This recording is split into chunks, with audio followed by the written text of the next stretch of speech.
అనేటువంటి ఆక్షేపం ఇక్కడ. సరి ఇంద్రోహవై దేవానాం అభిప్రవవ్రాజ వవ్రాజ వ్రజగతౌ అభిసమంతాత్ వవ్రాజ. ఇది భూతకాలం. దేవతలలో ఇంద్రుడు ప్రజాపతి దగ్గరికి వెళ్ళాడు. యోయో దేవానాం ప్రతిబుద్ధత సయేవ తదభవత్. ఎవరెవరైతే దేవతలలో ఆ ఆత్మని అనుభవించారో వాళ్ళు ఆ బ్రహ్మస్వరూపమే అయిపోయారు. ఇలాంటి వాక్యాలు ఈ అధికరణంలో విచారణీయమైన విషయం. ఈ దేవతలకు కూడా బ్రహ్మ విద్యలో అధికారం ఉందా లేదా? వాళ్ళు శరీరధారులు కాదు దేవతలు. అందుకని శక్తిహీనులు. మనకంటే శరీరం ఉంది, అంగుష్టి మాత్రం చెప్పాం. వాళ్ళకి మరి శరీరం కనిపించదే. అందుకని బ్రహ్మ విద్యలో వాళ్ళకి అధికారం లేదు. పూర్వపక్షి అంటే అర్థవాది మంత్రములలో వజ్రహస్త పురందర,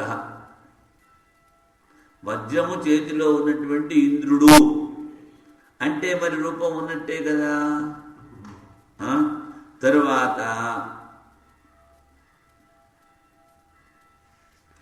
మనకి ఏ విధంగా అయితే దుఃఖాలన్నీ వదిలించుకుని ఆత్యంతిక సుఖప్రాప్తి, ఆ పరమానంద ప్రాప్తి బ్రహ్మజ్ఞానం ద్వారా పొందాలనుకుంటున్నామో అలాంటి అభిలాష దేవతలకు కూడా ఉంది నాయన. అందుకని శరీరము ఉంది, ఇచ్ఛ ఉంది. అందుకని దేవతలకు కూడా అధికారము ఉంది.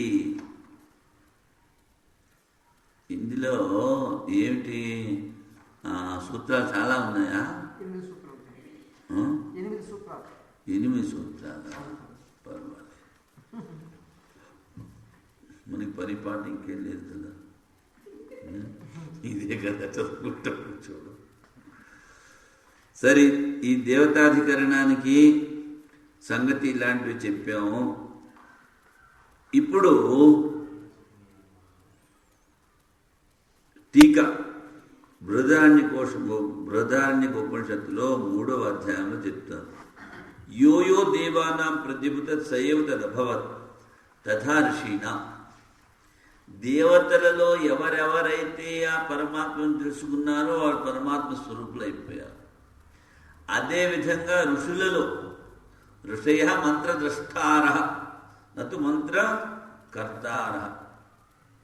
అదేవిధంగా మనుష్యుల్లో ఎవరెవరైతే ఆ పరబ్రహ్మను తెలుసుకున్నారో వాళ్ళు పరబ్రహ్మ స్వరూపులు అయిపోయారు అనేటువంటి మంత్రం వచ్చింది బృహదారణ్యకోపనిషత్తులో.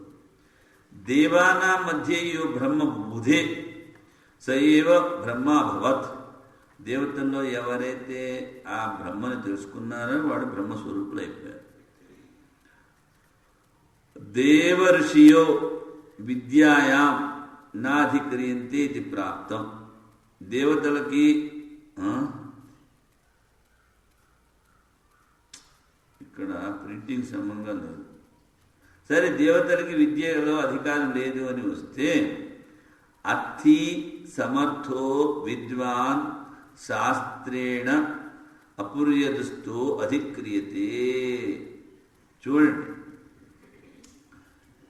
ఎవరు ఈ బ్రహ్మ విద్యకి అధికారులు అంటే అర్థి. ముందు ఆ బ్రహ్మను తెలుసుకోవాలి అనేటువంటి జిజ్ఞాస, కోరిక ఉండాలి.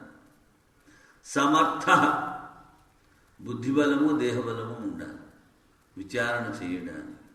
విద్వాన్, శాస్త్రాన్ని తెలిసి ఉండాలి. శాస్త్రం తర్వాత అపర్యుదస్థ, శాస్త్రంలో నిషేధించబడినటువంటి కర్మను చేయకూడదు. వాడే ఈ బ్రహ్మజ్ఞానానికి అధికారి. ఇది ఉక్తానాం అధికారహేతు శరీరేషు దేవేషు అసంభవాత్.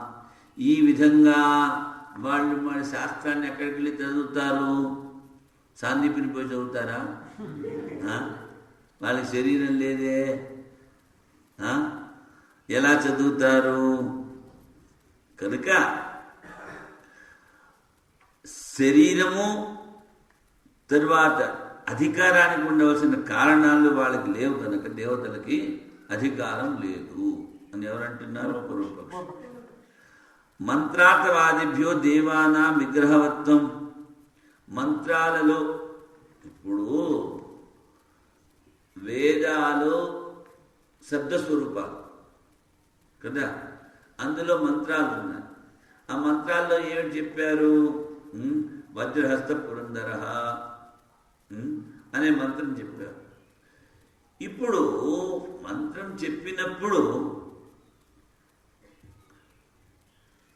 జాత్య దేవత తీసుకోవాలి. ఎందుకంటే ఈ వేదాలు ప్రతి కల్పంలో మళ్ళీ సృష్టించబడుతున్నాయి. వేదాల్లో ఉన్నటువంటి శబ్దాలు నిత్యము కనుక దేవతా జాతి యొక్క శబ్దాలు అక్కడ వినిపిస్తున్నాయి కనుక వాళ్ళకి ఒక ఆకారం ఉందని చెప్తున్నాయి కనుక మంత్రాలు ఏమిటి చెప్పాలి? మనం ఈ దేవతల యొక్క స్వరూపం ఉంది అని చెప్పాలి. శబ్దం నిత్యం. ఏ శబ్దము? వేద శబ్దం నిత్యం. ఎలాగా? ఇంతకుముందు కల్పంలో ఎలాగైతే వేదాలు ఉన్నాయో ఇప్పుడు అలాగే ఉన్నాయి. ఆ వేదాల్లో వచ్చినటువంటి అర్థవాద మంత్రము కదా, మంత్రార్థవాదాదిభ్యో దేవానాం విగ్రహవత్వం. విధి ఏకవాక్యతాపన్నానాం మంత్రాదీనాం స్వార్థే తాత్పర్యాభావాత్. వీడంటాడు మంత్రాల్లో స్తుతులలో దేవతల గురించి చెప్పినప్పటికిన్నూ విధి ఈ విధంగా నువ్వు చెయ్యి, స్వర్గకామో యజేత అన్నప్పుడు అక్కడ ఒక దేవత గురించి కొన్ని హవిష్ పదార్థాలు వదిలిపెడతారు. యజ్ఞము అంటే ఏమిటి? దేవత ద్రవ్యస్వరూపం. దీనికన్నా వేరుగా ఏమీ లేదు కనుక మంత్రాదీనా స్వార్థే తాత్పర్యాభావం. వేద మంత్రాల్లో విధి ప్రసిద్ధం. దద్దా జ్యోతి ఇంద్రియ కామ అంటే ఇంద్రియ పుష్టి కావాలనుకున్నవాడు పెరుగుతో హవనం చెయ్యాలి అని చెప్తారు. అంటే ముఖ్యంగా అక్కడ ఏమిటి? అగ్నిదేవత. అగ్నిలో హవనం చేస్తాము. మరి అగ్నిదేవతకి ఏ రూపం ఉంది? ఏ రూపము లేదు. అది విధి.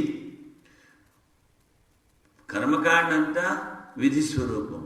విధి స్వరూపము కనుక విధి ఏకవాక్యతాపన్నానాం మంత్రాదీనా స్వార్థే తాత్పర్యాభావా. ఈ మంత్రాలకి స్వయంగా ఏమి అర్థం లేదు. విధి విధి అంటే ఈ విధంగా చెయ్యండి అని ఏవైతే విధులు వాళ్ళు చెప్పారో అవి చేయడం వరకే ఈ మంత్రాల ఉపయోగము. కనుక నువ్వు మంత్రాల్లో అర్థవాదం ఉంది. ఇంద్రుని గురించి పొగిడారు, తర్వాత మంత్రాలు ఉన్నాయి అని చెప్పావే. ఈ మంత్రాలు ఆ అర్థవాదాలు విధికి ఉపయోగిస్తున్నాయి, విధితో ఏకీభవిస్తున్నాయి కనుక వీటికి స్వార్థమైనటువంటి అర్థం ఏమీ లేదు. కనుక దేవతలకి రూపం లేదు. చూడండి, ఇది పూర్వపక్షం. ఇది ప్రాప్తే త్రివిధో హి అర్థవాద. అర్థవాదము మూడు రకాలు. గుణవాదో అనువాదో భూతార్థవాదశ్చేతి. ఒకటి గుణవాదము, రెండవది అనువాదము, మూడవది భూతార్థవాదము. విరోధే గుణవాద స్యాత్. రాసుకుంటారా? గుణవాదము, అనువాదము, భూతార్థవాదము.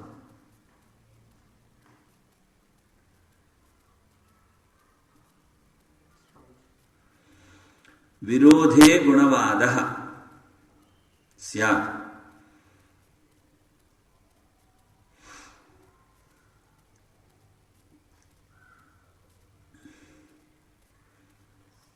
అనువాదో అవధారితే.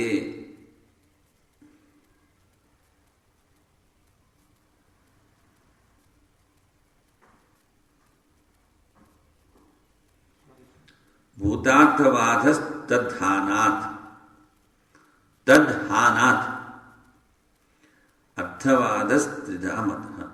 భూతార్థవాదస్తద్హానాత్ అర్థవాదస్త్రిధా మతః.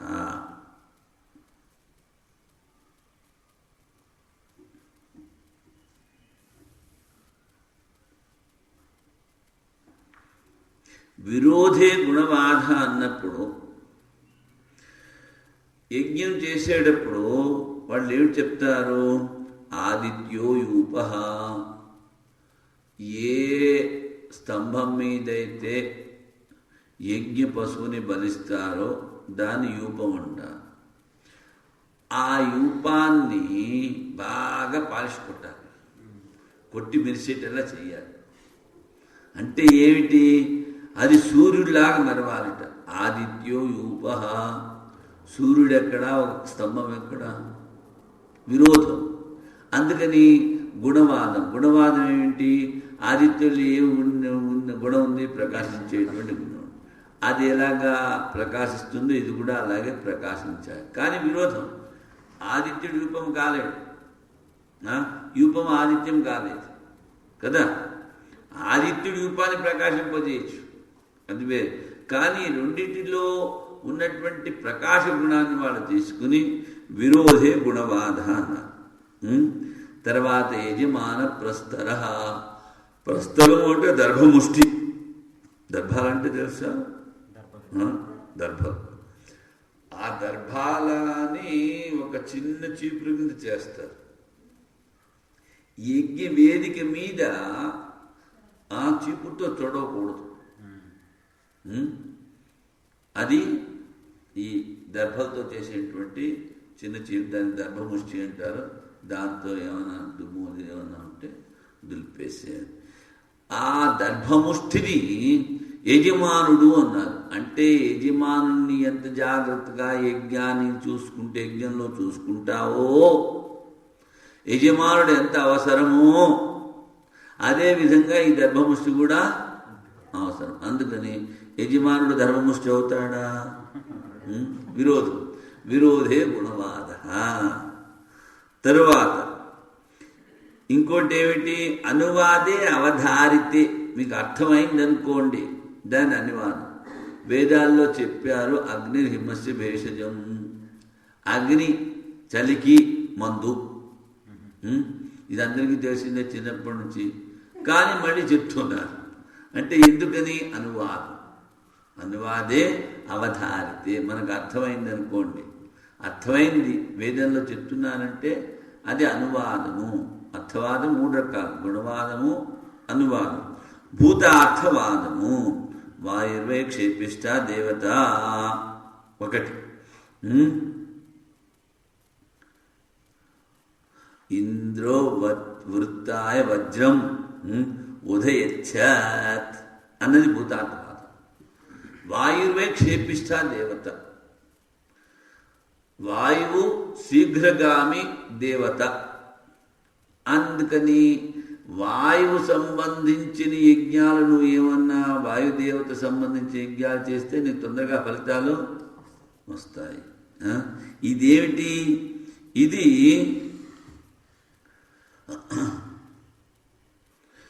ఈ వాయువు శీఘ్రగామి అన్నది అందరికీ తెలుసు. వాయువు శీఘ్రగామి అన్నది తెలుసు. మళ్ళీ మరి నువ్వెందుకు చెప్తున్నావు ఈ వాయువు క్షేపిష్ట దేవత అని? అంటే మనకి తెలుసున్న దాన్నే అనువాదం చేసి చెప్తున్నారు కనుక వాయు సంబంధి యజ్ఞాలు కనుక చేసినట్లయితే మనకు త్వరగా ఫలితాలు ఇస్తాయి. కనుక దీన్నే ఏమిటన్నారు? అనువాదము. ఇది అనువాదం. తరువాత ఇంద్రో వృత్రాయ వజ్రం ఉదయచ్చత్. ఇది భూతార్థవాదం. ఇంద్రుడు ఉత్రాసురుని కొరకు వజ్రాన్ని ఎత్తాడు. ఆ ఉత్రాసురుడు వజ్రంతో చావలేదు, సముద్రంతో నురుగుతో చచ్చాడు. కానీ ఇక్కడ చెప్పారు కదా, వృత్రాయ వజ్రం ఉదయచ్చత్. ఇందులో ఇది భూతార్థవాదము అంటారు. అలాగే వజ్రహస్త పురంధర ఇలాంటివన్నీ భూతార్థవాదాలు. ఇప్పుడు దేవతాధికరణంలో ఈ అర్థవాదం గురించి చెప్పవలసిన పని వచ్చింది అంటే, ఆ దేవతలకు కూడా శరీరము ఉంది అనేది అర్థవాదంలో చెప్పారు నాయన. అందుకే దేవతలకు కూడా అధికారం ఉంది. స్వతః ప్రామాణ్యవాదే స్వార్థే తాత్పర్యస్య నివారితుం అశక్యత్వా. ఈ వేదవాక్యాలన్నీ స్వతః ప్రమాణములు. అందుకని వీటి యొక్క తాత్పర్యము, అర్థము, భావము తీసిపారేయడానికి వీల్లేదు. అందుకని భూతార్థవాద ప్రతిభ స్వార్థే అవాంతర తాత్పర్యం ప్రతిపాద్య పశ్చాత్ వాక్యైక వాక్యత విధుషు మహాతాత్పర్యం భూతార్థవాద ప్రతిపాద్యంతే. మరి ఇప్పుడు ఇంద్రుడి చేతిలో వజ్రం ఉంది అన్నాం. దీనికి ఆ యాగానికి సంబంధం ఏమిటి అంటే, ఇక్కడ వీడింటి ఏం చెప్తున్నాడు? స్వార్థే అవాంతర తాత్పర్యం ప్రతిపాద్య. ఇంకొక తాత్పర్యాన్ని చెప్తే పశ్చాత్ వాక్యైక ఏక వాక్యతాం విధాత్ విధిషు మహాతాత్పర్యం భూతార్థవాద. ఈ వాక్యానికి తాత్పర్యం చెప్పి ఈ వాక్యాన్ని ఆ యజ్ఞంలో ఉన్న వాక్యాలతో పాటు జోడిస్తారు. ఇప్పుడు ఇంద్రుడి గురించి మీరు యజ్ఞం చేస్తున్నారు కనుక ఇంద్రుడిని పొగడాలి. ఇంద్రుడిని ఎందుకు పొగుడుతున్నారంటే ఇంద్రుడి గురించి యజ్ఞం చేస్తున్నారు కనుక ఆ విధి వాక్యముతో ఈ అర్థవాద వాక్యముతో రెండు ఒకటి చేసి ఈ రెండు వాక్యాల్ని ఏకవాక్యం అంటే ఒక వాక్యాన్ని చేసి ఈ అర్థవాదము స్తుతి ఎందుకు ఉపయోగిస్తుంది? ఆ విధికి ఉపయోగిస్తుంది.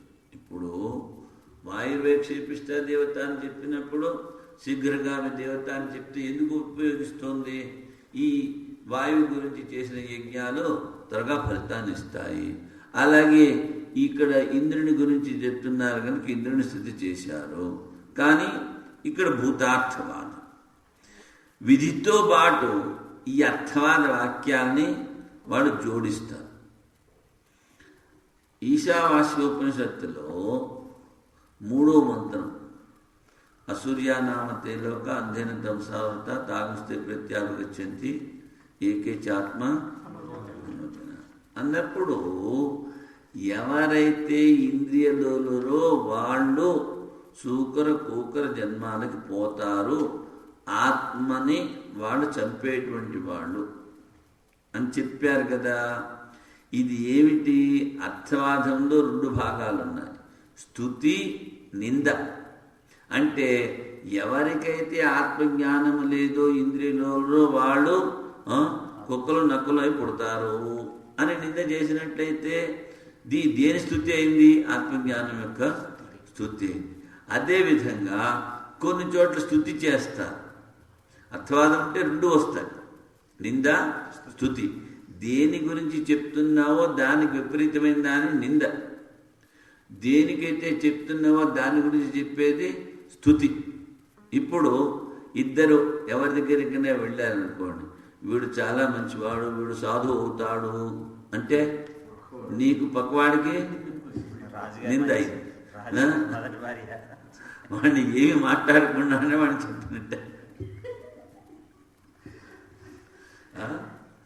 అలా ఎందుకనంటే అర్థవాదము ఇక్కడ షడ్లింగ తాత్పర్యంలో ఒకటి కనుక ఈ అర్థవాదం ద్వారా ఆ విధి వాక్యానికి స్తుతి, ఈ అర్థవాదాలు కనుక భూత ప్రతిపదింది.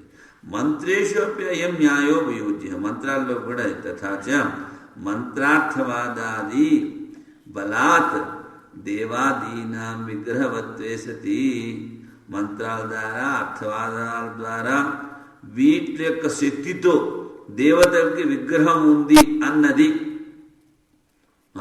నిశ్చయమైన తర్వాత శ్రవణాది సామర్థ్యం సులభం. వాళ్ళకి మన శరీరం ఉందంటే శ్రవణ నిధ్యాసలు చెయ్యొచ్చు. ఎలాగా అంటే ప్రజాపతి దగ్గరికి ఇంద్రుడు వెళ్ళాడు. ఒక్కొక్క క్లాస్ ఎన్ని సంవత్సరాలు? 32 క్లాసులు. 32 సంవత్సరాలు అంట్లు తోమి ఆసం ఊడ్చి అంతా సేవ చేస్తే అప్పుడు అడుగుతాడు ప్రజాపతి, ఎవరు నాయన ఎందుకు వచ్చావు నువ్వు?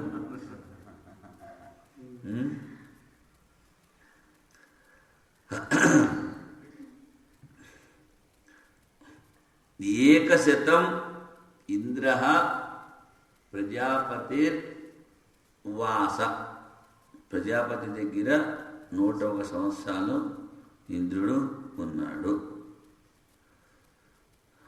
విద్వత్తాచ ఉపనయన అధ్యయన రహితానామపి స్వయం భాత వేదత్వా సులభ ఏవ. కేటోపనిషత్తులో ఆ యక్షుడు వాయువుని అడిగినప్పుడు వాయువు ఏమి చెప్పాడు? జాతవేద అంటే నేను పుట్టగానే నాకు అన్నీ తెలుసు. అదేవిధంగా మరి మనుషులకు ఉపనయనం చేయాలి, అధ్యయనం చేయాలి కదా. ఈ దేవతలు ఏం అధ్యయనం చేశారు, ఎక్కడ ఉపనయనం చేసుకున్నారు అంటే వీళ్ళకి ఏమి అక్కర్లేదు. అయినా స్వయం భాత వేదత్వా సులభ ఏ వేదార్థం వీళ్ళకి స్వయంగా తెలిసిపోతుంది కనుక తస్మాత్ దేవానాం విద్యాధికారో న నివారితుం శక్య. దేవతలకి విద్యలో అధికారం ఉన్నదని తీసి పారాయడానికి వీలు లేదు. యద్యపి ఒకటి ఆదిత్యాది దేవతానాం ఆదిత్యాది ధ్యానం ఆశ్రయితుం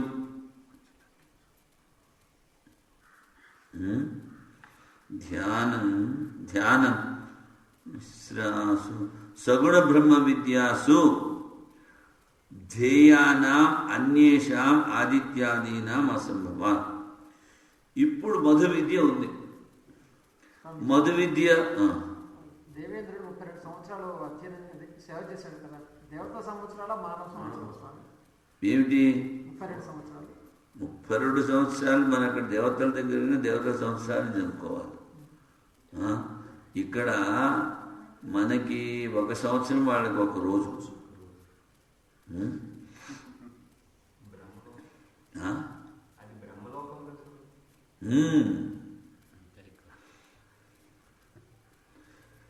అంటే అంతకాలం ఉంటే కానీ ఆ బ్రహ్మ విద్య అలవడదు, మనస్సు శుద్ధి కాదు. మరి గడిగడికి మొత్తపడి చెప్పింది మళ్ళీ ఎందుకు ఉపదేశం చేశాడంటే మనసు శుద్ధి కాలేదు కనుక వాడికి ఉపదేశం చేస్తే వాడికి వరకు ఎక్కలేదు అని. తర్వాత మధు విద్యలో మధు విద్య ఉపాసన చేయవలసిన దేవత ఎవరు? ఆదిత్యుడు.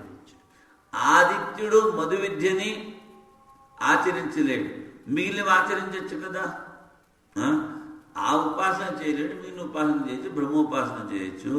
అందుకని ఆదిత్యత్వాది ప్రాప్తి లక్షణస్య విద్యాఫలస్య సిద్ధత్వాచ్చ నాస్తు అధికార. ఆదిత్యుడు మొదట్లోనే అయి ఉన్నాడు కనుక వాడికి అందులో అధికారం లేకపోయినా తథాపి నిర్గుణ విద్యాయాం అధికారే కో దోష. ఆ నిర్గుణ విద్య అంటే నిర్గుణ బ్రహ్మ విద్య తెలుసుకోవడానికి ఆదిత్యుడికి అధికారం ఉన్నది. తస్మాత్ అస్తి ఏవ అధికార దేవానాం. దేవతలకు అధికారం ఉంది నాయన, నువ్వు లేదని చెప్పడానికి లేదు. వాళ్ళకి విగ్రహం లేదు. తర్వాత ఇంకోటి ఏమిటన్నాడు, ఈ విధి వాక్యాల్లో చెప్పిన అర్థవాదాలన్నీ విధితో ఏకీభవిస్తాయి కనుక వాళ్ళ స్వరూపం చెప్పట్లేదు కనుక వాళ్ళకి అధికారం లేదన్నారు. అది సరికాదు కదా. ఇప్పుడు దేవతాధికరణం కదా. తదుపర్యపి బాదరాయణ సంభవాత్ తదుపర్యపి బాదరాయణ సంభవాత్ తదుపర్యపి బాదరాయణ సంభవాత్. బాదరాయణుడు చెప్తున్నాడు ఏమిటి? తదుపర్యపి మనుష్యానాం ఉపరి దేవానామపి బ్రహ్మ విద్య సంభవాత్. వాళ్ళకు కూడా అధికారం ఉంది. మనుష్యానాం ఉపరిష్టాత్ ఏ దేవాదేహ తేషామపి బ్రహ్మ విద్యాయాం అధికారో అస్తి. మనుషుల కన్నా పైన ఉన్నటువంటి దేవతలకు కూడా బ్రహ్మ విద్యలో అధికారం ఉంది. ఎందుకని? సంభవాత్. తేషామపి అర్థిత్వ సామర్థ్యాది అధికార కారణ సంభవ. వాళ్ళల్లో కూడా ఇచ్ఛ ఉంది, మేము బ్రహ్మను తెలుసుకోవాలి, అర్థిత్వం సామర్థ్యము ఉంది, అందుకని వాళ్ళు కూడా. కానీ అక్కడ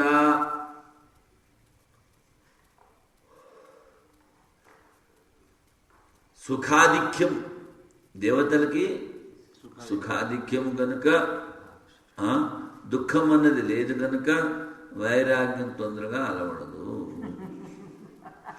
ఇక్కడ దుఃఖం అధికం కనుక వైరాగ్యం త్వరగా వస్తుంది. అది మరి అంగుష్ట మాత్ర శుద్ధి చెప్పావు కదా నువ్వు. అంటే వాళ్ళకి ఎంత శరీరం ఉందో వాళ్ళ అంగుష్టానికి వాళ్ళు వాళ్ళ ఆత్మలు వాళ్ళ అది ఉంది. మరి అర్థిత్వం అంటే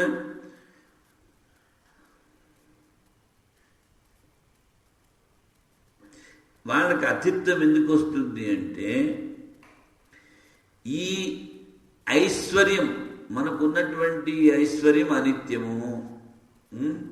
తరువాత ఈ ఐశ్వర్యం అనిత్యము అని కనుక విచారణ చేసినట్లయితే వాళ్ళకు కూడా వైరాగ్యం వస్తుంది. నాయన సామర్థ్యం మంత్ర అర్థవాది ఇతిహాస పురాణ లోకేభ్య విగ్రహవత్వాది స్వయం ప్రతిభాత వేదత్వం. సామర్థ్యం వేదాల యొక్క అర్థం దేవతలకి స్వయంగానే తెలుస్తుంది. తర్వాత మంత్రాల్లో, అర్థవాదాల్లో, ఇతిహాస పురాణాల్లో వీటన్నిటిలో కూడాను ఆ దేవతలకి విగ్రహం ఉందని వర్ణించారు. 100 వై వర్షాణి మఘవన్ ప్రజాపతో బ్రహ్మచర్యమువాస. 101 సంవత్సరాలు ఇంద్రుడు ప్రజాపతి దగ్గర ప్రజాపతి లోకంలో బ్రహ్మచర్యాన్ని పాలించాడు.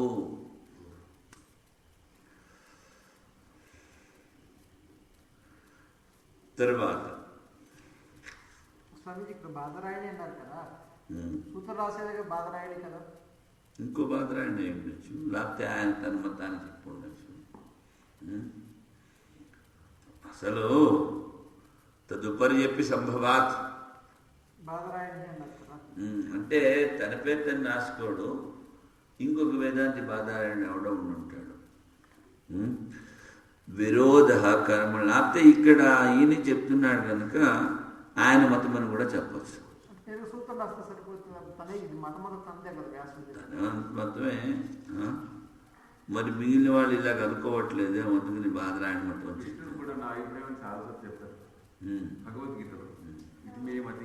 కానీ ఇతిమే మతి అని చెప్తాడు, కానీ పేరు చెప్పుకోడు కదా. ఇతిమే మతి అహం అన్నప్పుడు సర్వాత్మత్వ, ఆయన సర్వాత్మ స్వరూపుడు, బ్రహ్మస్వరూపుడు అని తెలుసుకోవాలి. అంతేగాని అక్కడ రూపాన్ని తీసుకోకూడదు. విరోధ కర్మణీతి చేత్ నా అనేక ప్రతిపత్తే దర్శనాత్ విరోధ కర్మణీతి చేత్ నా అనేక ప్రతిపత్తే దర్శనాత్ విరోధ కర్మణీతి చేత్ నా అనేక ప్రతిపత్తే దర్శనాత్.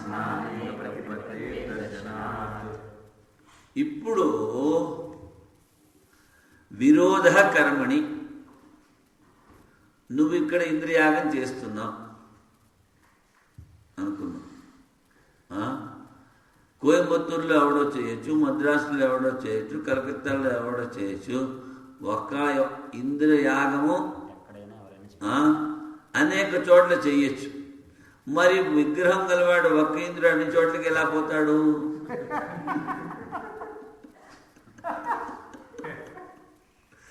కర్మణి విరోధ ఇది చేత్ నా అనేక ప్రతిపత్తే దర్శనాత్. నాయన ఇంద్రుడు ఒకడైనా అనేక రూపాలతో అన్ని చోట్లకి వెళ్ళగలడు. ఒకటి. లేకపోతే ఇప్పుడు ఒక స్టేజ్ మీద ఒక మహాత్ముడు కూర్చున్నాడు, అందరూ కలిపి ఒకేసారి ఆయనకి నమస్కారం చేయొచ్చు కదా, అందరికీ ఆయన ఒకే ప్రతి నమస్కారం చేయొచ్చు కదా. ఇలాగైనా తీసుకో, రెండు విధాల యుక్తి సంగతము.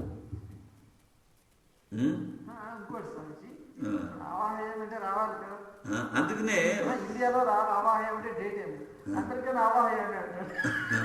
అక్కడ పోతాడు, అక్కడ వాళ్ళు చేసేది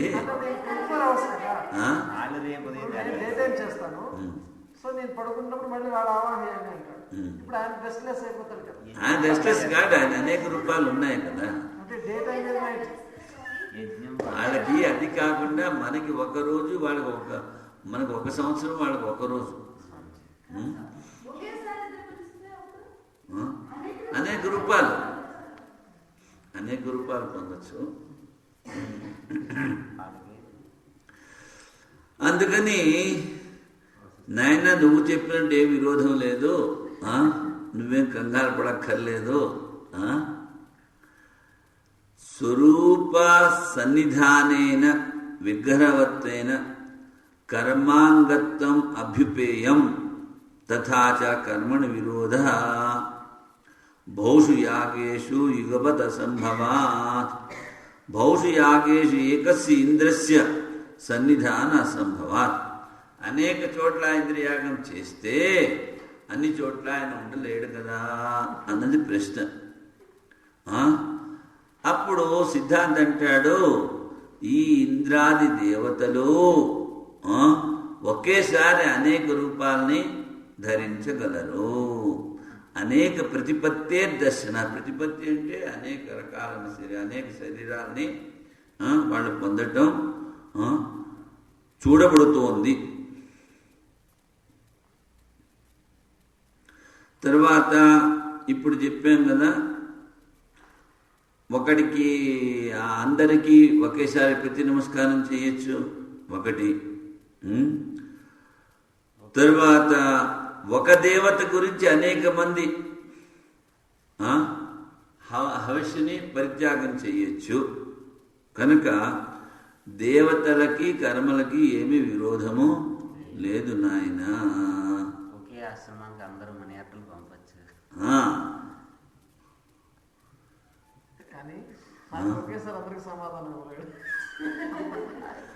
కంప్యూటర్లో కొట్టేస్తారు, ఈమెయిల్ అందరికి వెళ్ళిపోతుంది. శబ్ద ఇది చేన్నాతః ప్రభవాత్ ప్రత్యక్షానుమానాభ్యాం. శబ్ద ఇది చేన్నాతః ప్రభవాత్ ప్రత్యక్షానుమానాభ్యాం. శబ్ద ఇది చేన్నాతః ప్రభవాత్ ప్రత్యక్షానుమానాభ్యాం.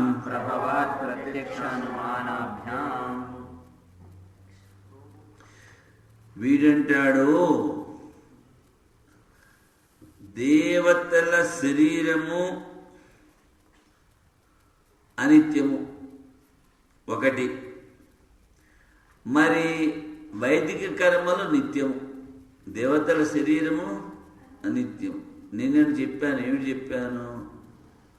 బ్రహ్మగారి ఒక రోజులో 14 మంది ఇంద్రులు, 14 మంది మనువులు. అందుకనే ఇంద్ర పదవిని పొందిన నౌషుడు మళ్ళీ వచ్చాడు. అందుకని దేవతల శరీరము అనిత్యము. తరువాత ఈ వైదిక కర్మలు నిత్యము, ఎవడో ఒకడు ఎక్కడో చేస్తూ ఉంటాడు. అనిత్య శరీరము గల దేవతలకి నిత్య వైదిక కర్మలతో సంబంధం కుదరదు అంటాడు. చూడండి, అంటే అప్పుడు మొట్టమొదటి చెప్పాను ఏమిటి, ఛాయ తమయోరివ అని చెప్తారు కదా అక్కడ. మరి మనకు అంత స్పష్టంగా లేదని కూడా చెప్పేశారు కదా. ఏమిటి అంటే మనకి ఇక్కడ స్పష్టమే కదా. వారికి స్పష్టం ఛాయ తపయోరి బ్రహ్మలోకి, అది ఎండ, ఇది నీడ అన్నది ఏ విధంగా విడిగా తెలుస్తుందో అక్కడ అలా విడిగా తెలుస్తుంది.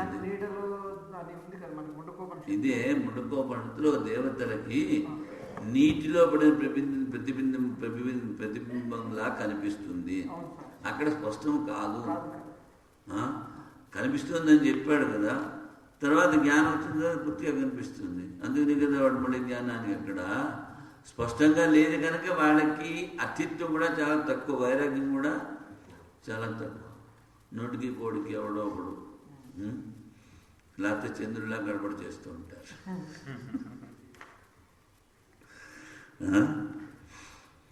ఇప్పుడు నువ్వేమిటంటావు? శరీరం గల దేవతలు అనిత్యులు, నిత్యమైనటువంటి వైదిక కర్మలు, వేదము నిత్యం, వేదాలు నిత్యము. అనిత్య శరీరం గల వాళ్ళు దేవతలు. ఈ రెండింటికి పొత్తు ఎలా కుదురుతుంది అంటాడు. అంటే నిత్య అనిత్యములు విరుద్ధములు అంటే నాయన అది కాదు. శబ్దము దాని అర్థము నిత్యం.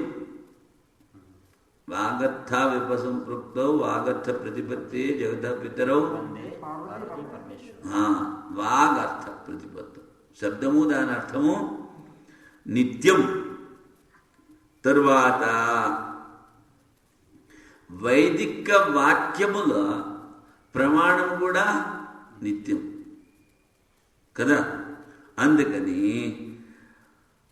ప్రమాణమైన వేదాలలో ఈ దేవతలకి శరీరం ఉంది అని చెప్పారు. అంటే ఏమిటి? ఇక్కడ జాత్య దేవతలను తీసుకోవాలి. ఆ దేవతలను తీసుకున్నప్పుడు ఆ దేవతా శబ్దాలకి అర్థం తీసుకోవాలి. ఇప్పుడు గోగత జాతి అన్నాం, దాని తర్వాత ఏం తీసుకుంటాం? ఆ గోత్త జాతి తీసుకున్న తర్వాత గోపిండాన్ని మనం తెలుసుకుంటాం. అదేవిధంగా వేదాల్లో ఏమి చెప్పారు? ఆ దేవతల గురించి చెప్పారు. అక్కడ మనం తీసుకోవాల్సింది జాతి, ఇక్కడ దేవతా పిండాన్ని తీసుకోవాలి కర్మల దగ్గర. అందుకని ఈ ప్రమాణ సిద్ధమైనటువంటి వేదాల్లో శరీరముగా దేవతల్ని అంగీకరించారు కనుక శబ్దానికి అర్థానికి తేడా లేదు కనుక ఆ దేవతల యొక్క వర్ణ వేదాల్లో ఉంది కనుక దేవతలు శరీరం గలవారు అన్నది స్థిరమైనది. వాడేమిటన్నాడు? దేవతలు అనిత్యులు, నిత్య వైదిక కర్మలు చెప్పేటువంటి వేదాలు నిత్యము. ఈ నిత్యమైనటువంటి వేదాల్లో అనిత్యమైన దేవతలను నువ్వు ఎలా చేరుస్తావు అంటే వేదాలు శబ్దరాశి, ఆ శబ్దాల్లో దేవతలు ఉన్నారు అని చెప్పారు. అక్కడ జాత్యా దేవతలను తీసుకుంటాము, ఇక్కడ యజ్ఞయాగాలు చేసేటప్పుడు ఆ దేవతల యొక్క పిండాన్ని తీసుకుంటాము. ఎందుకని? శబ్దానికి అర్థానికి తేడా లేదు. ఏ విధంగా అయితే గోత్వ జాతి గోపిండము, అక్కడ మనం ఏంటి దేవతాత్వ జాతి వేదాల్లో తీసుకున్నప్పుడు శబ్దం, ఇక్కడ గోత్వపిండము. అందుకని వైదిక శబ్ద దేవాది జగత ప్రభవా. చూడండి, దేవతలు వైదిక శబ్దములైనటువంటి వేదముల ద్వారా పుట్టారని చెప్తున్నారు కదా, ప్రభవాత్. అందుకని మళ్ళీ అంటాడు వాడు, మళ్ళీ ప్రశ్నిస్తున్నాడు, నాయన జన్మాద్యస్య యతః అన్నా. ఈ బ్రహ్మ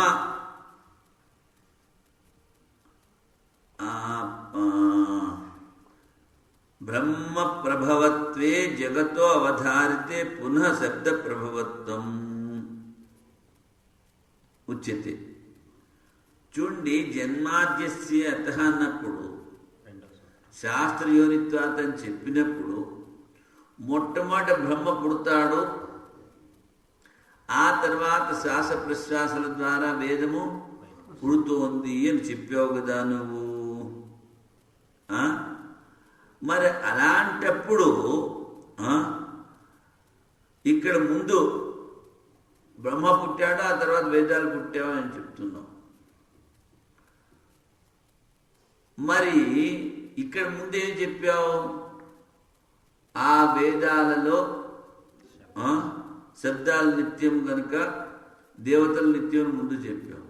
మరి బ్రహ్మ పుట్టిన తర్వాత వేదాలు పుడుతున్నాయి కదా, మరి నిత్యం ఎలాగవుతుంది? మళ్ళీ అంటే అప్పుడు చెప్తున్నారు, ఆకృతి భేష శబ్దానాం సంబంధ అభ్యుపగమా. గోగత ఆకృతి ఇప్పుడు యథాపూర్వ కల్ప ఎత్తన్నప్పుడు, ఇంతకు ముందు కల్పంలో మనుష్యులు, జంతువులు, ఆవులు, గేదెలు ఎలాగున్నాయో అలాగే ఈ కల్పంలో కూడా ఉన్నాయి. అందుకని ఈ ఆకృతి అంటే ఆ గోరూపం, ఈ గోత్వ రూపానికి ఆ శబ్దానికి సంబంధం ఉంది. ఏ శబ్దానికి? ముందు గో శబ్దానికి, ఇప్పుడు గోరూపానికి, వేద శబ్దాలకి. అందుకని వేదాల్లో శబ్దం చెప్తే అక్కడ ఏమిటి చెప్పాలి? ఆకృతి చెప్పుకోవాలంటే జాతి, గోత్వ జాతి. కనుక గోత్వం శబ్ద ప్రభవత్వం చ జగతో బ్రహ్మ ప్రభవత్వం న ఉపాదాన కారణం. ఇప్పుడు వేదాల్లో గోత్వ జాతి అని గోత్వ శబ్దం ఉంది. నువ్వు శబ్దం పుట్టింది అంటున్నావు. దేని ద్వారా? సృష్టిలో బ్రహ్మగారి ద్వారా ఈ వేద శబ్దాలు పుట్టాయి అంటున్నారు. కనుక శబ్ద ప్రభవత్వం చ జగత బ్రహ్మ ప్రభవత్వం వత్ న ఉపాదాన కారణం. ఈ శబ్దాలు పుడుతున్నాయి అని చెప్పావే, ఈ శబ్దాలు పుడుతున్నాయి అన్నవి ఈ జగత్తుకి అభిన్న నిమిత్త ఉపాదాన కారణం పరబ్రహ్మ. ఆ శబ్దానికి ఏమీ కారణము లేదు. అందుకని అవి జాతీయ వినిత్యం. ఇక్కడ చాలా డిస్కషన్ చేశారు. దాన్నంతా సంక్షేపంగా రాసుకొచ్చాను, లేకపోతే మీకు పూర్తిగా అర్థం కాదు అని. శబ్దము నిత్యము, అర్థము వాచకము, ఈ రెండింటికి సంబంధం ఉంది. అందువల్ల వ్యవహార యోగి అర్థము అభివ్యక్తి పరచుటే శబ్దము ద్వారా జగదుత్పత్తి. కొంచెం జాగ్రత్తగా వినండి. శబ్దము నిత్యం, అర్థము దాని వాచకం, ఈ రెండింటికి సంబంధం ఉంది. అందువల్ల వ్యవహార యోగ్యమైన అర్థమును అభివ్యక్తి పరచుటయే శబ్దము ద్వారా జగదుత్పత్తి.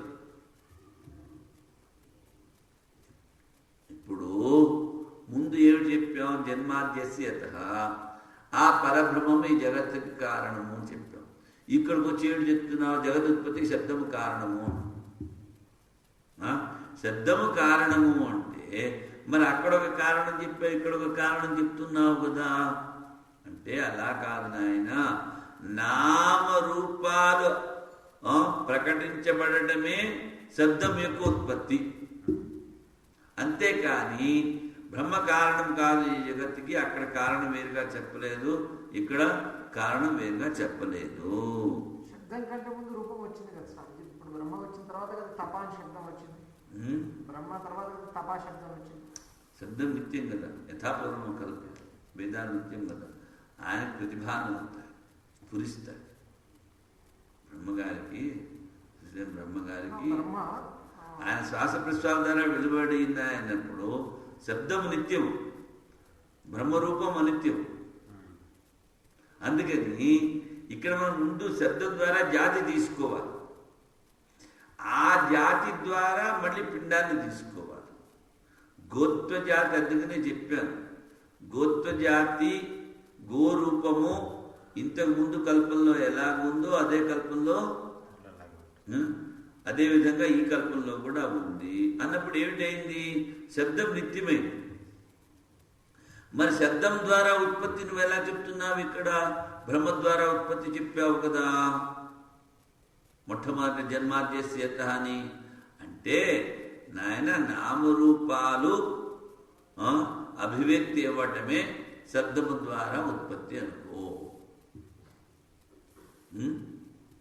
కనుక మళ్ళీ శబ్దము నిత్యము, దాని అర్థము వాచకము, వాచ్యార్థము, ఈ రెండింటికి సంబంధము ఉంది.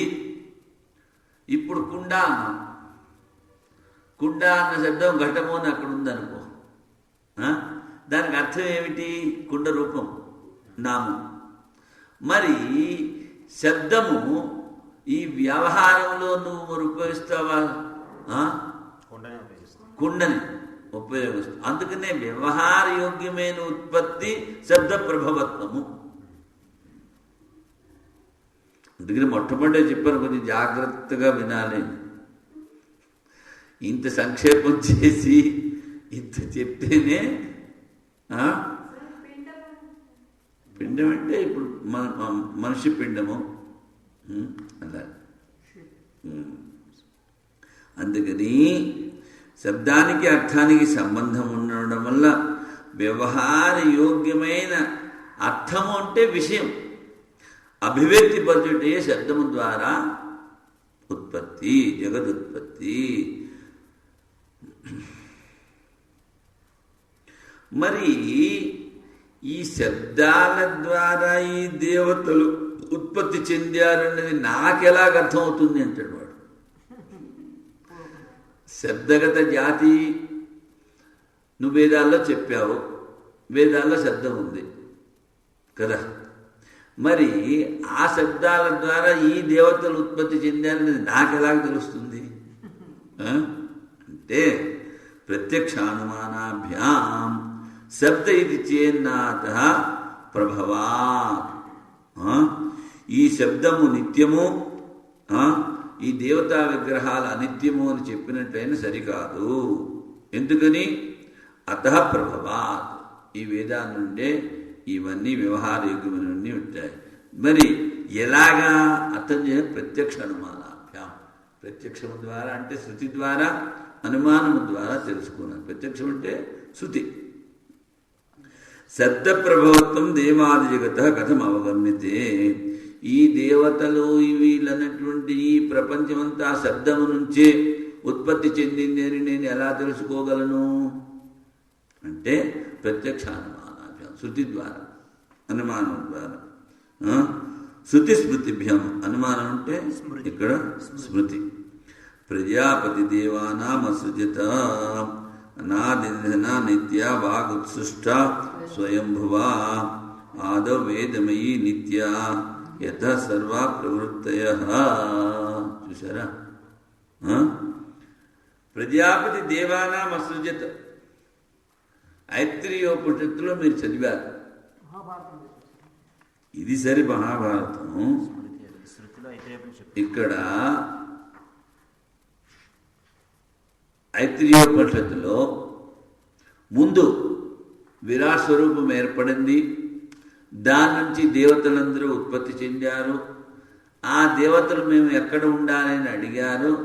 అప్పుడు సృష్టి ఒక్కొక్కటే చేసుకొస్తూ మనుషుల్ని సృష్టి చేశారు. ఈ దేవతలు తమ అంశముతో మనుషుల్లో ప్రవేశించారు. అగ్నిర్వాగ్భూత్వా ముఖం ప్రావిశత్ నిన్న చెప్పాను. చంద్రమా మనోభూత్వా హృది ప్రావిశత్. ఆ చంద్రుడి మనసులో కూర్చున్నాడు. అందుకని ఈ మనసు కూడా రోజు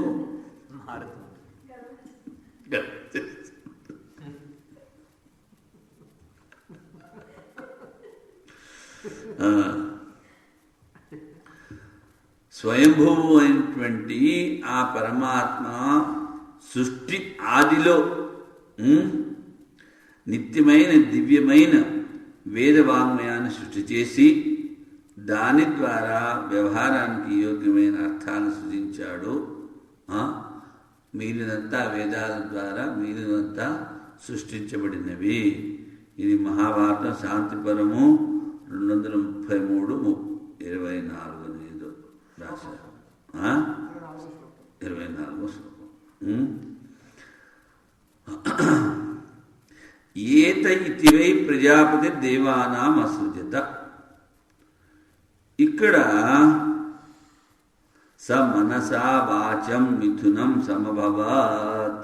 ఇంకొక చాట బృహదారణ్యకోపనిషత్తులో ఏం చెప్పారు? శృతిలో ఋగ్వేదంలో అక్కడ ఏత ఇతి వై ప్రజాపతి దేవానాం అసృజత. ఏత అనే శబ్దం చెప్పి ఏతే అనే శబ్దాన్ని చెప్పి ప్రజాపతి దేవతలను సృష్టించాడు. స మనసా వాచా మిథునం సమభవత్. మనస్సు ద్వారా వాణి ద్వారా మిథునాన్ని సృష్టించాడు అని బృహదారణ్యకోపనిషత్తులో ఉంది. ఋగ్వేదంలోనే ఎక్కడో ఏత అయినే ఉంది. దీనికి అర్థం ఏమిటి? ఏత అనేటువంటి శబ్దాన్ని చెప్పి ఆ దేవతల్ని సృష్టించాడు. అంటే దేవతల్ని సృష్టించాడు. ఎవరు? ప్రజాపతి, సృష్టికర్త బ్రహ్మ. తరువాత శబ్దము అర్థము వాని సంబంధాన్ని చెప్పడానికి దేవతలను సృష్టించాడు. 2 శృతులు ఏతే అనే శబ్దాన్ని చెప్పి ప్రజాపతి దేవతలను సృష్టించాడు. మళ్ళీ ఏమిటి? స మనసా వాచం మిథునం సమభవ. మనస్సు ద్వారా వాణిని మిథునాన్ని అంటే శబ్దాన్ని అర్థాన్ని. ఇప్పుడు వేదాల్లో శబ్దం ఉంది. ఆ శబ్దానికి అర్థాన్ని చెప్పడానికి దేవతలను సృష్టించాడు. అంటే వేద వాంగ్మయములో ఉన్నటువంటి ఆ శబ్దాలను వ్యవహారయోగ్యంగా చేయడమే సృష్టించడము. కనుక వాడు మొట్టమొదటి ఏమిటి అడిగాడు? శబ్దాల నిత్యము దేవతల నిత్యము, ఈ రెండింటికి పొత్తు ఎలా కుదురుతుందంటే ఇలా కుదురుతుంది. ఒకటి అసుగ్రం అని స్మరించి మనుషులను సృష్టించాడు. ఇందవ అని పితరులను సృష్టించాడు. తిరహ పవిత్రం అని గ్రహాలను సృష్టించాడు. చూసారా? అసవ అని స్తోత్రాలను సృష్టించాడు. విశ్వాని అని శస్త్రాలను సృష్టించాడు. అభిసౌభగ అని ప్రజలను సృష్టించాడు. చూసారా? వేద శబ్దేభ్యేవ నిర్మమే స మహేశ్వర. మనుస్మృతిలో అలా రాశారు. ఆ శాసనకర్త ఈశ్వరుడు వేద శబ్దము ద్వారానే వీటిలన్నింటినీ సృష్టించాడు. కనుక వేదములు నిత్యము అపౌరుషేయము అని చెప్పింది. ఎందుకని? ఎవడైతే సృష్టికర్త ప్రజాపతి బ్రహ్మ ఉన్నాడో ఆ వేద శబ్దాన్ని ఆధారంగా తీసుకుని ఆ శబ్దాలకు అర్థాన్ని వ్యవహారయోగ్యం చేస్తాడు. దాన్ని సృష్టి. వేద శబ్దేభ్య తర్వాత ఇక్కడ బ్రహ్మ అంటే పరబ్రహ్మం కాదు కదా స్వామి, ప్రజాపతి బ్రహ్మ. ఆకృతితో సంబంధం నిత్యం. ఆకృతి అంటే ఇప్పుడు గోరూపం ఉంది, ఆవు రూపం ఉంది. ఈ ఆవు రూపానికి, ఆ శబ్దానికి, గోత్వ శబ్దానికి సంబంధం నిత్యం. ఎందుకంటే అది శబ్దము, దాని అర్థం. అందుకని విగ్రహము గల దేవతా శబ్దముల ద్వారా విగ్రహం గల దేవతల్ని సృష్టించాడు. ఇంత చెప్పడానికి ఇదంతా చెప్పుకొచ్చాడు. ఎందుకని శబ్ద ఇది చేన్నాత, శబ్దము నిత్యము, దేవతలు అనిత్యము. మరి ఆ అనిత్యము అనే దేవతల్ని ఈ నిత్యమైన వేదాల ద్వారా ఎలా సృష్టించాడు అంటే, శబ్దము నిత్యము నాయన దాని అర్థాన్ని వ్యవహారయోగ్యం చేయడానికి సృష్టించాడు. అందుకని దేవతా పిండాలన్నీ సృష్టించబడ్డాయి. దేవతలు మనుష్యులాగా వాళ్ళు దేవతలు ఉన్నారు. వాళ్ళు కూడా బ్రహ్మ విద్యలో అధికారము ఉన్నది. చూసారా? కనుక శబ్దము ద్వారా ఉత్పత్తి అని చెప్పినప్పుడు కూడా ఏమీ విరోధం లేదు. ఉత్పత్తి మొట్టమొదటి జన్మాద్యస్యత అన్నప్పుడు ఏం చెప్పావు? ఆ బ్రహ్మ ద్వారా ఆ బ్రహ్మగారు ఏం చేశారు? ఆ వేదాలను తీసుకుని ఆ వేదాలను అంటే పదాలకు అర్థాలు సృష్టించారు. మరి ఇక్కడ శబ్ద ఉత్పత్తి అన్నా బ్రహ్మోత్పత్తి అన్నా తేడా ఉందా? లేదు. అప్పుడు మరి వాళ్ళకి స్కూలింగ్ ఉండాలి కదా, సిలబస్ స్కూల్. సిలబస్ స్కూలు ఆయన అడుగుతాం, కనిపిస్తే రాత్రి వేళ కనిపిస్తాడేమో అడుగుతాం. బృహస్పతి అని మనం అంటాం కదా, అదంతా ఇంకా అదో లోకం, స్వర్గలోకం. భూర్భువస్వ జన తప సత్యం, మహా తప సత్యం. అత ఏవ చ నిత్యత్వం, అత ఏవ చ నిత్యత్వం, అత ఏవ చ నిత్యత్వం. అందుకని వేదాలకి స్వతంత్రకర్త ఎవడు లేడు కనుక అవి నిత్యములు. అతః ప్రభవాత్ అంటే వేదాల ద్వారా దేవతను సృష్టించాడు కదా. వేదాల ద్వారా కనుక వేదాల ద్వారా సృష్టించాడు అని అన్నప్పుడు సృష్టించబడేది నిత్యం కాదు. దేని ద్వారా సృష్టిస్తున్నాడు అది నిత్యం, అది వేదములు. కనుక దేవతలతో కూడినటువంటి సంపూర్ణ జగత్తు నియమితమైనటువంటి రూపము ఉన్నది. అందుకని ఆకృతి వేదాల్లో ఉంది.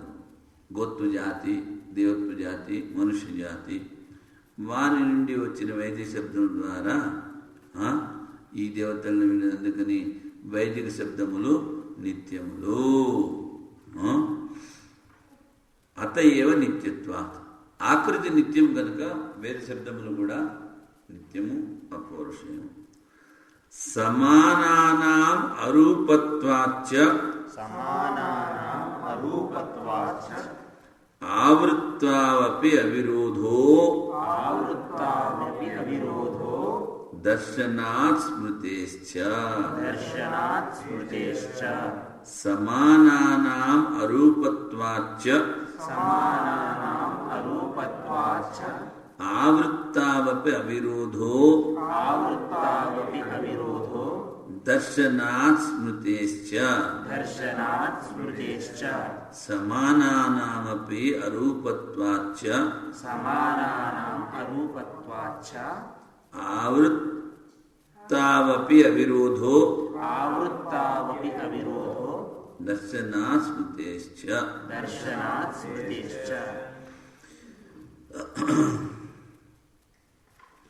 తరువాత తే నిత్యత్వేన. ఆకృతి నిత్యము అని ముందు చెప్పాం శబ్దాల్లో, వైదిక శబ్దాల్లో ఆకృతి నిత్యం అని చెప్పాం. సమానానాం అరూపత్వాచ్య అంటే ఇక్కడ ముందు ఆవృత్తావపి అవిరోధ. ఆవృత్తావపి అంటే ఆవృత్తౌ అపి. ఈ ఆవృత్తి ఏమిటి? ప్రళయ ప్రభావము. ఆవృత్తి ఒకసారి లయము, ఇంకొకసారి సృష్టి ఆవృత్తి అవుతూ ఉంటుంది. ఆవృత్తావపి అవిరోధ. ఏ విధంగా అంటే నువ్వు నిద్రపోతావు, లేస్తావు.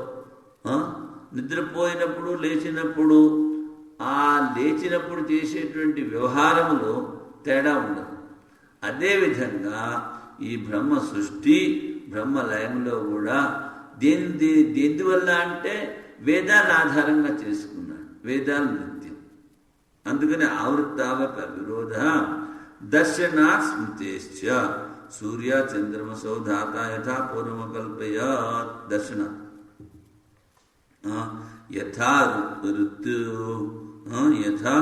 ఋతుషు ఋతులింగాని నానా రూపాణి పర్యయే దృశ్యంతే తాని తాన్యేవ తథా భావా యుగాదిషు. ఎందుకంటే విభిన్నమైనటువంటి ఋతువుల్లో విభిన్నమైనటువంటి ఆ పూలు కానీ పళ్ళు కానీ కనిపిస్తూ ఉంటాయి కదా. ఆ ఋతువు వచ్చేటప్పటికీ ఆకులు పళ్ళు. అదేవిధంగా ఆ యుగం మార్పు అయినప్పటికీ అవి అదేవిధంగా ఆ పదార్థాలన్నీ కనిపిస్తాయి. సూర్య చంద్రమసో దాత యథాపూర్వంగా సమానానాం అరూపత్వాచ. శబ్దము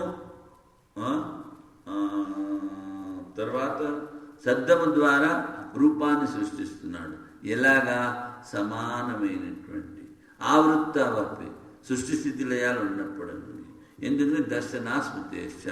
శృతుల్లో కూడా ఈ విధంగానే కనిపిస్తోంది, స్మృతుల్లో కూడా ఈ విధంగానే చెప్పారు. కనుక మొట్టమొదటిది సూర్య చంద్రమసు ధాత యథాపూర్వం కల్పయత్ అన్నది శృతి దర్శనం. రెండవ శ్లోకం చెప్పామే అది స్మృతి. తర్వాత మధ్వాదిషు అసంభవాత్ అనధికార జైమిని. మధ్వాదిషు అసంభవాత్ అనధికార జైమిని. మధ్వాదిషు అసంభవాత్ అనధికార జైమిని.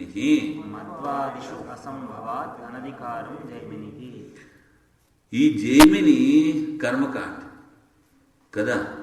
మధు విద్యలో సూర్యుడికి అధికారం లేదు. అందుకని దేవతలకి బ్రహ్మ విద్యలో అధికారం. ఉపాసన చేయలేరు, ఇంకా జ్ఞానం ఎక్కడ సంపాదిస్తారు? కర్మ చేయలేరు, ఉపాసన చేయలేరు, జ్ఞానం ఎక్కడ సంపాదిస్తారు? మధు విద్యలో ఆదిత్యుడికి అధికారం లేదు కనుక దేవతలకి ఎవరికి కూడా బ్రహ్మ విద్యలో అధికారం లేదు. వ్యాసుల వారి గురువు గారు జైమిని గారు చెప్పేశారు. జైమిని శిష్యుడు. ఎందుకంటే మధ్వాదిశ అసోభావ ఆదిత్యో దేవ మధు. ఈ ఆదిత్యుడే దేవతలకి. మధు అంటే భోగ్య వస్తువు. వాయుర్భావ సంవర్గ సంహరణాత్ సంవర్గ. అన్ని తనలో ఇముడ్చుకుంటుంది కానీ దాని సంవర్గం. ఆదిత్యో బ్రహ్మ. ఇలాంటి చోట్ల ఆ ఆదిత్యుడు, ఈ వాయువు, ఈ దేవతలకు ఉపాసన మనుషులకి చెప్పారు కనుక ఆ దేవతలకి బ్రహ్మ విద్యలో అధికారం లేదు. వాళ్ళు ఉపాసన ఏం చేస్తారు? తన ఉపాసన తను చేస్తాడా? అందుకని భేదనిష్టత్వేన ఉపాసనాయా ఏకస్య ఉపాస్య ఉపాసక భావో అసంభవ. ఉపాసన అంటే ఉపాస్యము వేరు, ఉపాసకుడు వేరుగా ఉండాలి. భేద నిర్దేశం ఉంది.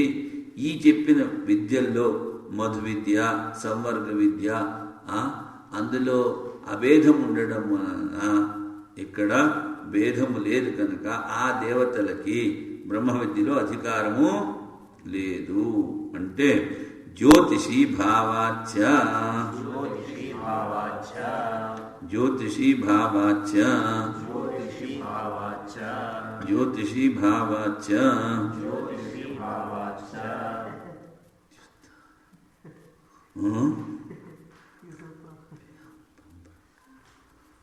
జగదవభాసక జ్యోతిర్మండలం లోకే ప్రసిద్ధం. జ్యోతిషి అంటే ద్యుస్థాన మహోరాత్రాభ్యాం బంభ్రమత్ జగత్ అవభాసకం జ్యోతిర్మండలం లోకే ప్రసిద్ధం. ఆ స్వర్గస్థానాన్ని, ఈ భూమిని పొగలు రాత్రి తిరుగుతూ ప్రకాశింపజేసేటువంటి జ్యోతి ప్రసిద్ధం. సూర్యుడు స ఆదిత్య, వాడెవడంటే వాడు సూర్యుడు. ఈ ఆదిత్యుడు అచేతనత్వాత్, ఈయనలో చేతనం ఎక్కడి నుంచి వచ్చింది? పరమాత్మలో వచ్చింది కనుక నా తత్ర అర్థిత్వం.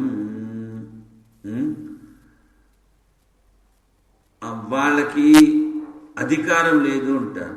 మంత్రార్థవాద ఇతిహాస పురాణానాం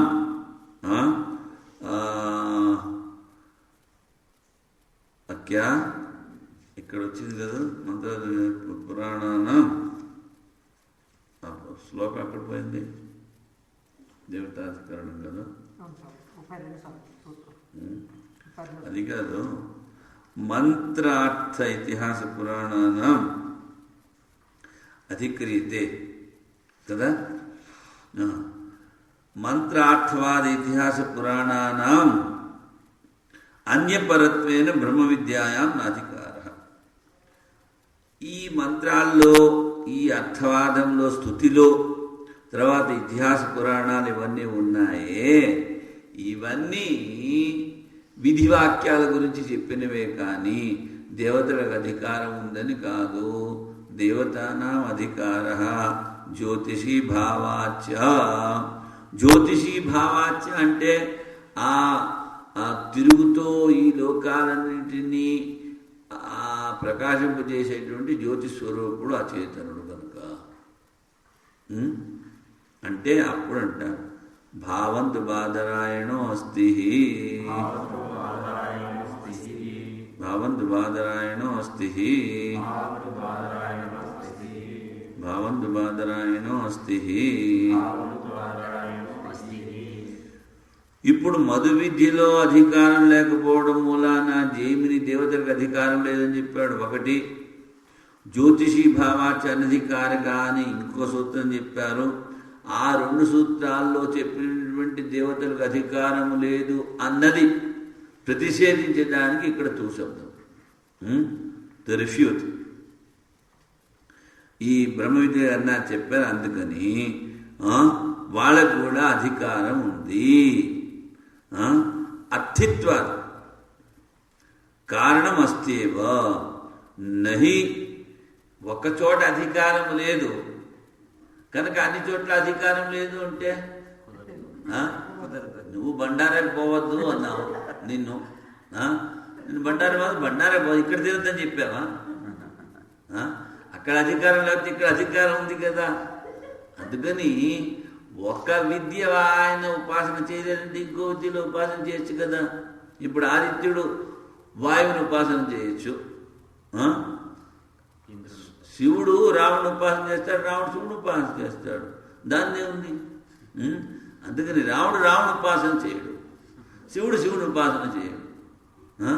శివుడు బ్రహ్మను రాముని రూపంలో ఉపాసన. అదేవిధంగా వారి వారి విద్యల్లో వారికి అధికారం లేదని చెప్పినంత మాత్రాన బ్రహ్మ విద్యలో అధికారం లేదని ఎక్కడ సూత్రం ఉంది? ఇంకో అంటాడు కదా, నాకు అప్పుడు తెలియలేదు. కఠోపనిషత్తు ఎప్పుడు అంటాడు కదా నచికేతుడు, తెలిసి ఉండి కూడా నేను ఈ కర్మకాండని చేసి అధికారాన్ని పొందాను, నాకన్నా నువ్వు ఉత్తముడు నాయన, నువ్వు బ్రహ్మ విద్యనే కోరావు. ఎలాగా అంటే రాజసూయ యాగంలో క్షత్రియులైనటువంటి రాజులకి అధికారం, బ్రాహ్మణులకి అధికారం లేదు అని, బృహస్పతి శవనంలో కూడా అధికారం లేదు అని చెప్తే ఎలా కుదురుతుంది? అది బ్రాహ్మణులే చెయ్యాలి ఆయన. అందుకని విగ్రహం లేదని చెప్పరాదు, మంత్రముల ద్వారా వారికి విగ్రహం ఉంది అని చెప్పబడినది. అందుకని దేవతలకు బ్రహ్మ విద్యలో అధికారము ఉన్నది. చూడండి ఎంత డిస్కషన్. ఆయన ఇలా రాసుకుంటూ పోతాడు, ఏ ముందు వెనక శంకరాచార్య ఇంత భాషను రాశాడు ఈ దేవతాధికరణంలో. సంక్షేపం చేస్తే ఇంతసేపు పట్టింది మనకి. మనకు చెప్పుకోవడానికి, రాస్తే కాదు చెప్పుకోవడానికి, సంక్షేపంగా చెప్పుకోవడానికి. సరే,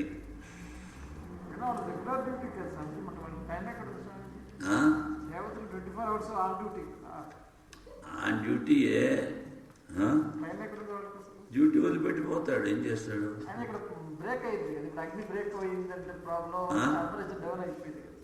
ఏంటి ₹2 ఒక రూపంలో ధ్యానం చేస్తాడు, ఇంకో రూపంలో ప్రకాశిస్తూ ఉంటాడు కదా. ఒకటి ఇంత చేసి మనకి 4 పేజీలు ఇవ్వాల్సింది 2 పేజీలు అయ్యాయి ఇవాళ పాఠం. చాలా సూత్రాలు చేసాము, అది లెక్క కాదు. మనకి ఇక్కడ 4 పేజీలు అవ్వాలి, అది లెక్క.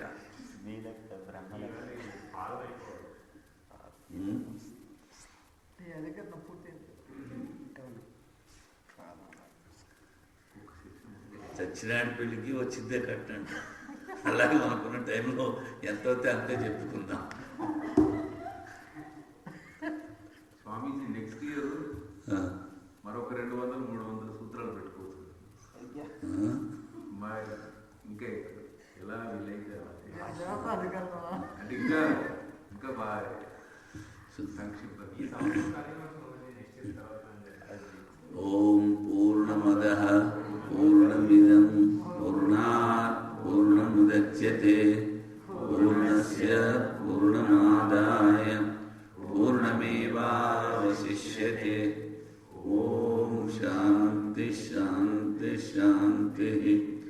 శంకరం శంకరాచార్యం కేశవం బాదరాయణం సూత్రభాష్యకృతౌ వందే భగవంతౌ పునః పునః.